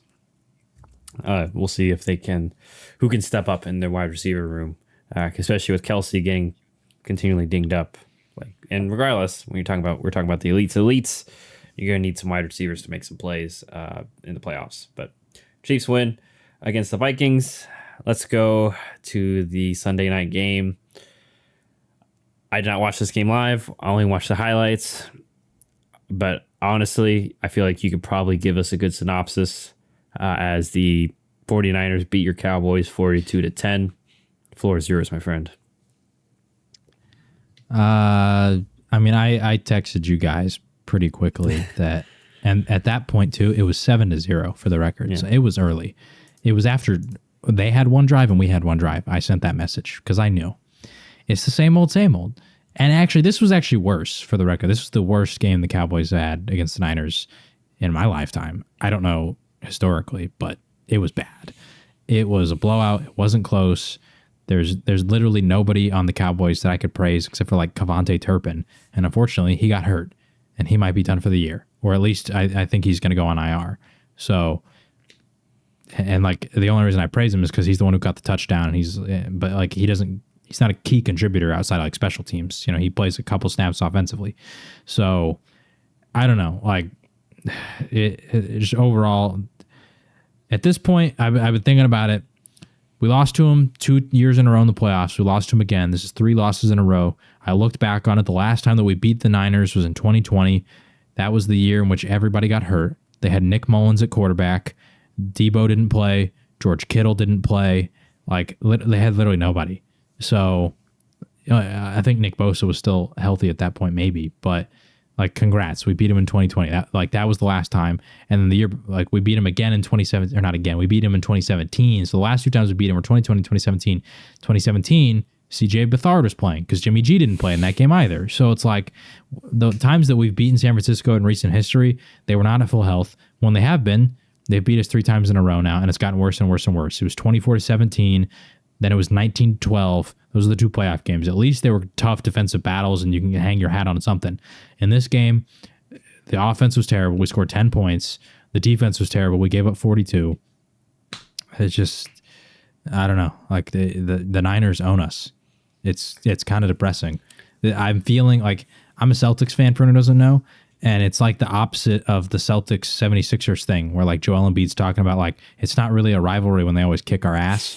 That's kind of how it feels with the Niners right now. Because my dad, he's a lifelong Cowboys fan. He always talks about the rivalry they had in the 90s and like, you know, the back and forth, the Montana and Jerry Rice. And, you know, then when we had Aikman and Emmett and Irvin, like he talks about that Steve Young comes in. He talks about that rivalry all the time. He was like every time in the playoffs, it was Niners Cowboys. And whoever went and won that game, that's who won the Super Bowl. And in my lifetime, well, at least in recent history, the Niners freaking own the Dallas Cowboys. And I don't feel this way about any other team, but I've reached the point where I feel like if we match up against the Niners, we're going to lose. Like any other team, I feel like there's a chance. Even Philadelphia, because last year, I mean, we beat the Eagles in one of the games, albeit Hurts didn't play. But like with the Eagles, it feels like even though I still would put them a tier above us because, you know, they went to the Super Bowl, they're undefeated, they're the better team. It still feels like we can go out there and beat the Eagles if we play really well. Against the Niners, I just don't feel like we have any answers. I don't know what to do. It's just bad. Also, just a lot of people are going to, for all the people mentioning the box score and Dak 3 interceptions, blah, blah, blah. Like, who cares about the interceptions, man? Like, people talk about garbage time stats. They couldn't do anything in the first half at all. Like, by the time when Dak threw his first interception, it was 28-10. And for the record, the interception, that first one he threw, the play was bad. It got blown up immediately, and he got hit as he threw, and he just aired it out deep because that was the only option he had on the play was to throw it deep or like something underneath, but the something underneath was covered, and you don't have time to throw it. So he just airmailed it, hoping that maybe he overthrows it and nobody catches it, or his guy can make a play. Well, unfortunately, it gets intercepted. So it's like you can blame Dak for that one, but it's like the offensive line just like literally as he's throwing, he got hit. The second one, it was a bad throw. I wouldn't say a bad throw. It was, I guess, a bad decision because he just threw it to Michael Gallup and tried to let Michael Gallup make a play, and Gallup didn't do it. He just didn't make a play. So, and on the concept as a whole, like there wasn't really anything else open because it was like a third down. And was that the slant that got broken up and then there's like a deflection right into? Yeah, it got tipped. I got tipped. Yeah. I think. Sorry, just an interview. Like typical Mike McCarthy quick slants. I'm sorry, as a Packer fan, I saw I saw the highlights. I saw that, and of course there's a pick. Yeah. I was like, of course there's a pick. Like I've seen that play, like from Mike McCarthy for like 10, 15 years. It's like a staple. It's like it's literally the Madden play. Yeah. It's quick slants. It's inside guys kind of run. kind of outside, and then like just slants. 3 steps, boom. Which I want to go on in that a little bit. Let me finish the interception thing. That one gets intercepted, and once again, like you can blame Dak, not the greatest decision, but like I'll talk about that one a little later. The third one was completely on Dak. I'm bringing up the interceptions too because like a lot of people are like, they lost because Dak threw 3 picks. They lost way before that. Like I said, it was 28-10 when he threw the first one. It was 35-10 when he threw the second one, and it was 42-10 when he threw the third one. If he doesn't throw those picks, it's not like they win the game. Like they couldn't move the ball at all. He had no turnovers in the first half. Dak didn't. Tony Pollard fumbled. But Dak himself did not have any turnovers in the first half. And yet on the halftime report, Chris Sims and all them are talking about Dallas had 1 drive out of 7 first half drives in which they got a first down. The other 6 drives were 3 and outs. Like they couldn't move the ball at all. And I'm not saying that Dak wasn't at fault for that because there were some of those that was on him too. But the offense as a whole couldn't do anything. Like literally to start the game, we do like a deep pass 20-something yards downfield. And I'm like, okay, why is that the first play? Then it's 2nd and 10 and we run the ball and we know the Niners have a good run defense and we get like 1 yard. So it's immediately first drive, 3rd and 9, and like we get nothing. And we 3 and out, we punt it. And it just felt like, man, like why can't we put together a good drive? Because I'm sitting here and I'm watching Kyle Shanahan on the other side. All of his plays are with the intention of 3rd and manageable. That is what they are doing. If they got on first down, if they get 7 or 8 yards and it's 2nd and 2, 2nd and 3, now we're going to take a shot. Now we're going to do a big play that's kind of risky because if we don't get it, it's 3rd and short still. It's the intention. He's building a drive. And the Cowboys could not do that at all. And it just frustrates me. This was the game where I'm like, I've kind of been quiet on it so far. And, a lot of people want to blame all these different things. We have Brandon Cooks, and he's been able to do literally nothing in this offense. Like, I thought he was supposed to be the big play guy. And previously with Kellen Moore, we could make big plays work. But with Mike McCarthy, like, we haven't done really any big plays. CeeDee Lamb is expressing frustration because he's not getting involved. Unfortunately, I'd love to say that Michael Gallup is back to his usual self. But outside of that one game that he had, like, I think it was the week before, like Michael Gallup just doesn't look like the same guy who can go out there and just win a battle for a ball. And it just kind of sucks because we gave him that extension, and I'm kind of starting to think it's not a great extension. I don't know. Like nothing went right in that game. We couldn't build a drive, like you talked about with the slants thing. And I'm bringing all this up too because I watched Ben Kirk. Yes, he was one of those backup quarterbacks for a little while. Yeah, he does social media stuff. Very smart guy. He did a little breakdown. Yeah, he did a little breakdown of all the stuff, and he talked about like Dak's footwork on some of these plays, and that was kind of the problem and all these things. But there was one specific one, and it wasn't that slants play that he threw the interception on. It was actually a different slants play. It was another 3rd down. It was like 3rd and 5, and the play was they got 2 receivers on the left. It was like I think it was Gallup and Lamb. Both of them run slants. Like what? They're both running slants on the left. All right, that was Dak's first read. He immediately looks left. That's his first read. He looks right. Jake Ferguson is running like a 5-yard in. In terms of timing and your reads, all 3 of those routes are happening at the exact same time. So like he's like, Dak is looking at left, and by the time that he comes back around to the right, the routes have already developed. Like you've missed the window. Mm-hmm. And it's not because like Dak needs to look faster, which I guess he could, but like what is the play call here? Like why are we doing this? And Dak like forces something, it's incomplete, whatever, the drive's over. And, Kurt, he criticized him. He's like, Dak needs to see that the moment the slants are covered, because of how the play is designed, that the rest of the reads aren't, like, there's no way you're going to be able to reach them. He's like, once the slants are covered, Dak probably just has to run. And he's like, you got to kind of know that. But then I'm sitting here wondering, like, why are we calling that play in the first place? Like, give the guy, like, some progressions and some reads. And he talked about, like, on the Gallup, when he threw that interception, the tipped one, that Gallup, like, he put it out there to let Gallup make a contested play, and Gallup didn't. And he was like, Dak's not going to trust him for probably a lot of the season now, because he's throwing the ball out there. He's letting his guys make plays, and his guys aren't doing it. And then there was another play later where Dak had some pretty bad footwork, and he was criticizing for it. But the way he worded it was, you can tell how much the quarterback trusts the play call based on their footwork. And he was like, if Dak trusted the play call, he would have stuck in the pocket. He wouldn't have backpedaled and then rushed out to the left. He would have stuck in the pocket and made this play and probably went through his progressions and done it.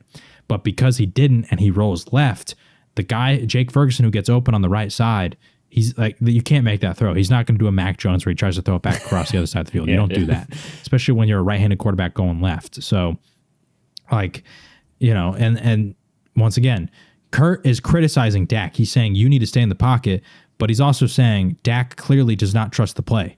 Yeah. And I can't help but think, obviously, that's partially on Dak, but it's also on McCarthy. And so I don't know. Like, I'm just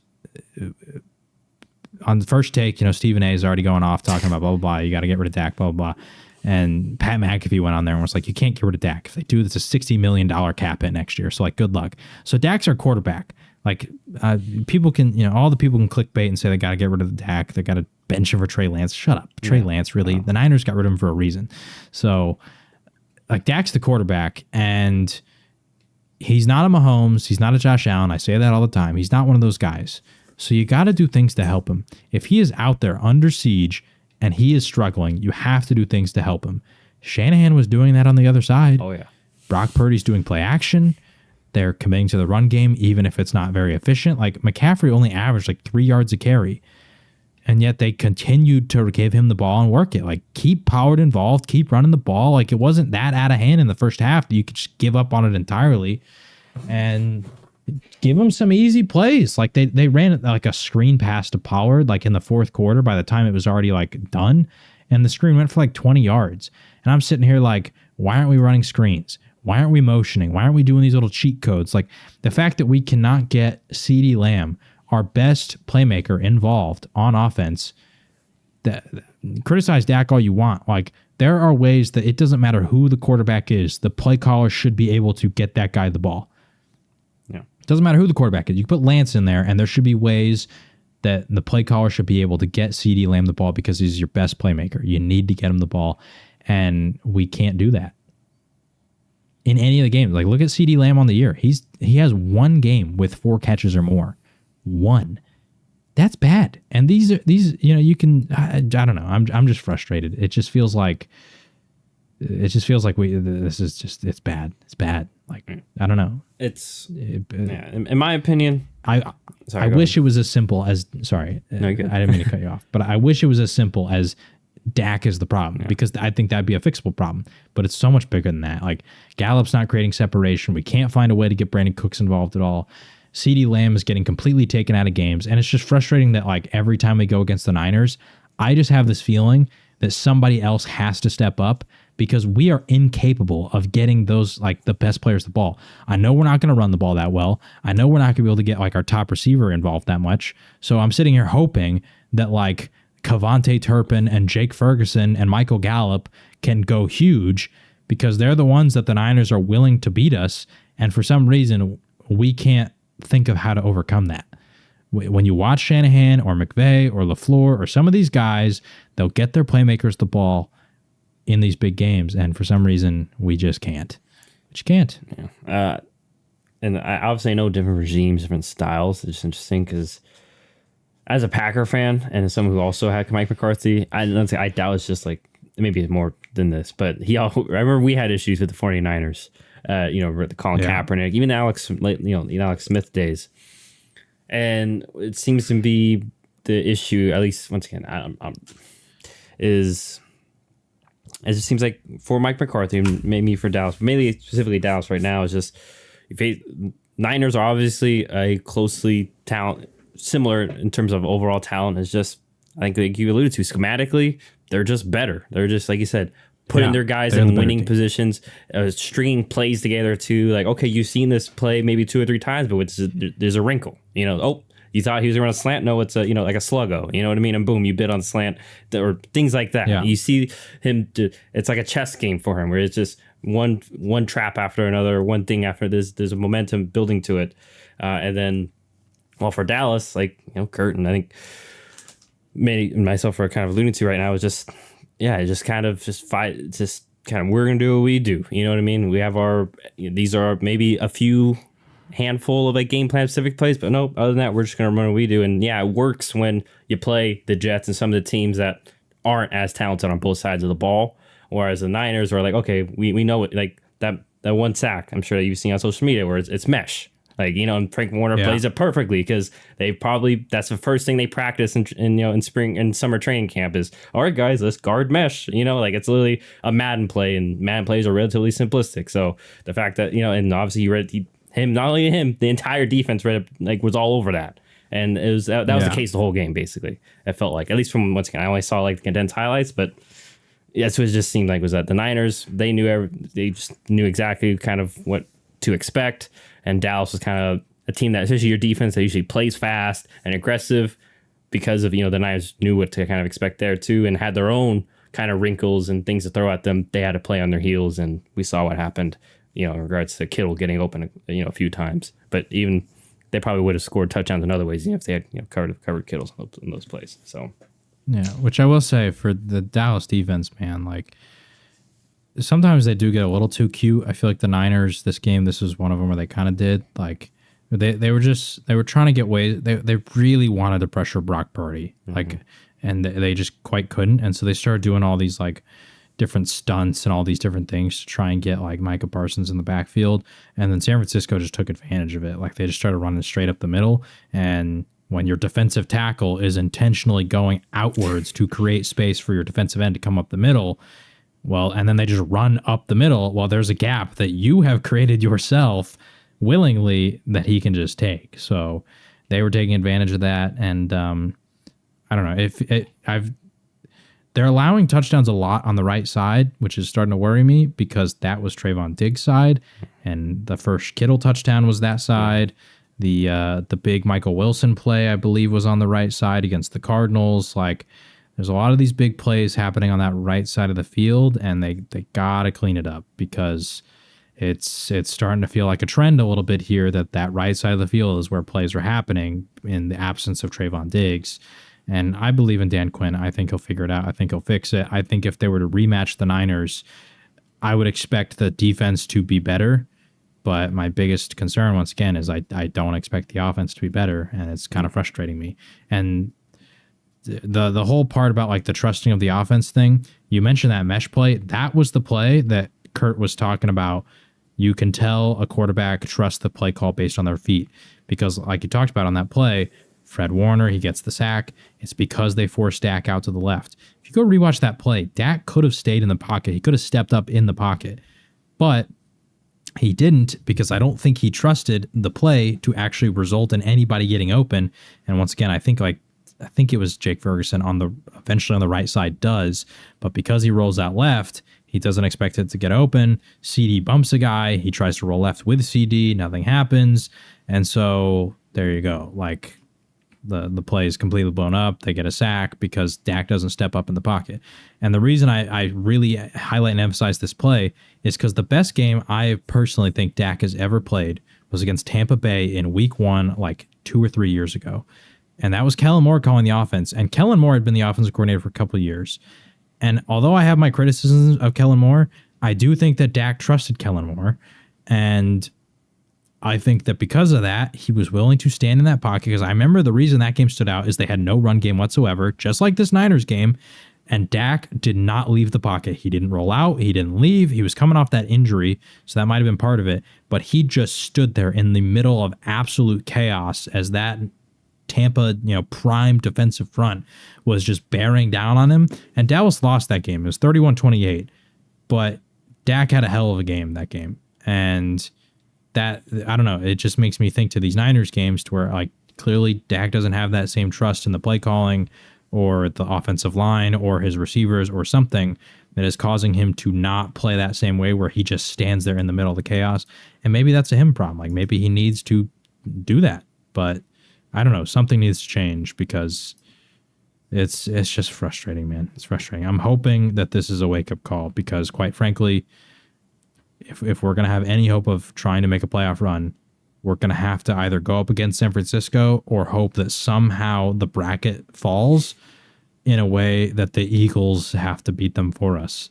But even then we got to go beat Philly. Yeah. So, like, you the road to the Super Bowl goes through San Francisco or Philadelphia.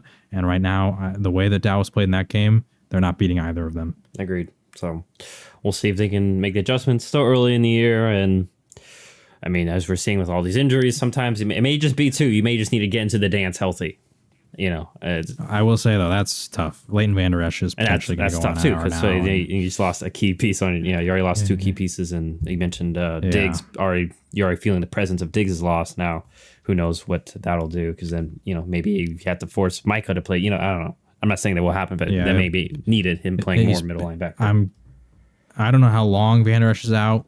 It could just be the 4 games on IR, but we could see Micah play a lot more. I mean, luckily they have their bye week during that time too, but we could see him playing a lot more linebacker, which is unfortunate too, because that Dan Quinn wants him to go after the quarterback. So it just it's tough. Yeah. So we'll see. I don't know. I'm if the year ends the same way, I just don't know how Mike McCarthy can keep his job. Yeah. And you once again, you can't make a decision on Dak yet. He's going to be the quarterback next year, whether you like it or not. And so I'm hoping that if they don't go to the Super Bowl this year, you got to fire McCarthy, and you got to get a different coach that's an offensive-minded young genius like McDaniels and all these guys, because they have the weapons. They have the weapons.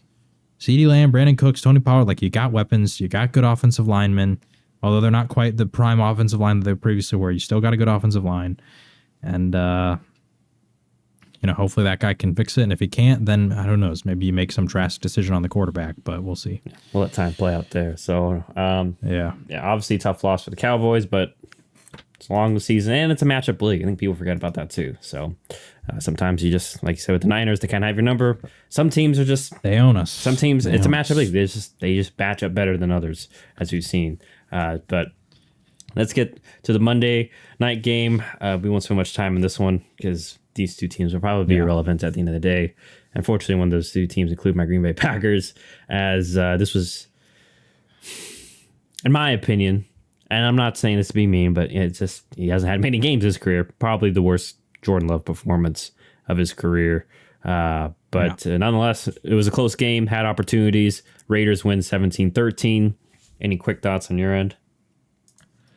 Not a great game from Jordan Love. I mean, it sucks that Aaron Jones was out, but you still got to be better than that. I think it was the first interception he threw was kind of the worst one. I was really wondering, like, what the hell what was he looking at? There's like 4 black jerseys. Yeah, I think I know. He's like, it's like he thought he could fit it. He thought there was a window, but there was no window. Like there was 4 jerseys in front of that. The last interception, it seems like he thought there was going to be a flag. It also, to me, was just kind of a hell of a play by the corner. It was a great play, bad pass. It was an underthrown ball. Yes. Yeah, underthrown ball. Watson hell of a play by the earlier. corner. Yeah, you'd hope that he could, maybe throw it a little early. I can't remember if he was rolling out to the left too when it happened, which maybe can kind of impacted the throw. But yeah, those are my kind of thoughts. Did you get to watch this game? I did. So okay, so yeah, I'll leave it to you on that. But I mean, Max Crosby, that was a play where I think he had gotten, if I remember correctly, he had kind of gotten pressure inside. So I think Jordan had already been affected by him the whole game. So I'm guessing he kind of was looking at that. Maybe that's why he didn't go to Watson right away. Because Watson did beat like I said, beat that corner off the rip and put up the hands. So yeah, and the ball too though, obviously late, and I feel like on those ones can either want to. It's better to overthrow than to underthrow. And you see kind of why. And in regards to the performance as a whole for Jordan, like I mentioned, I think last week was a concern. I think we're starting to see, okay, outside of hitting the big play a few times, can you be surgical? Can you be consistent on hitting the 5, the 7, those some of the timing routes? And, LaFleur kind of mentioned that, hey, like we still got things to work on. And so I'm not necessarily hitting the panic button on Jordan Love, but obviously a concern, going forward will be that. It does suck. I saw many people brought this up, the horse collar by Marcus Peters, because that was basically a touchdown. I mean, kudos to him. It's legal play, smart play. I'm not going to take anything away from him. Just something that I think the NFL, it reminds me a lot of like the clear path, in the NBA. I've seen a few people mention that, you know what I mean? Or they had to kind of adjust that rule to this year. Was it last year, right? Or is it this year where they've adjusted it, right? Where like now, if you foul, like, it's then it's the take foul they call it now, right? I think. Yeah. Yeah, I think it was last year. Was it last right, year when they did it? incorporated that? I think it was. Yeah. Yeah. Because Yeah. So anyway, I'm not sure if they need to like if there's I don't know how you like you had to have some sort of stipulations, and I know refereeing isn't great, so there's just another thing to add on to what referees have to look out for. But because obviously the one Watson play probably should have been a touchdown, but nonetheless, regardless, there were other plays to be had, and I mean. Green Bay we're in transition, so I'm not shocked. And the Raiders, desperate team, they really needed to win this one. They pull out some stops. Josh Jacobs still isn't very back, but nonetheless, I mean, low scoring affair, let them hang around. And I mean, Jimmy G, I mean, he's definitely probably missing San Francisco. I don't know. He had his interception was poor too, and he's had some poor ones this year, at least in my opinion. Listen, I don't say this to disparage Jimmy G or Brock Purdy or any of them, but if you want to sit here and see the Shanahan effect, just go look at what Jimmy G is doing without him. That's all I'm saying. Yeah. That's all I'm saying. And not like he doesn't have another good offensive mind or a good weapon in Devontae Adams. We're seeing Jacoby Myers and a good running back. Jacoby Myers. And like the line isn't horrible. Like it's not the Giants line. The line's like okay. So it's not like he's had. So yeah, we're seeing okay. It matters when you have talent and a great, play caller with you. So we'll see what happens with the Raiders, though. They desperately did need that win. And for my Packers, unfortunately, a little bit of a skid we're on. But we head into our bye week. So maybe we have extra time to figure that out. But that is anything else you wanted to mention, too, before I wrap it for week 5? Any other notes? That's it. Sorry for ranting for anyone listening. If you listen to the whole episode, there you go. That's okay. I feel like at the end, too, you're probably committed to being a Cowboys or Packer fan if you were this far. So, you probably were in pain with us or enjoying the pain if you're a Cowboy hater. So, nonetheless, for John and myself, that will be all. We will be back to make our week 6. Sorry, I almost messed up. Week 6 picks against the spread. Obviously, you have some more buys and stuff. But, nonetheless, that will do it for John and myself. Adios.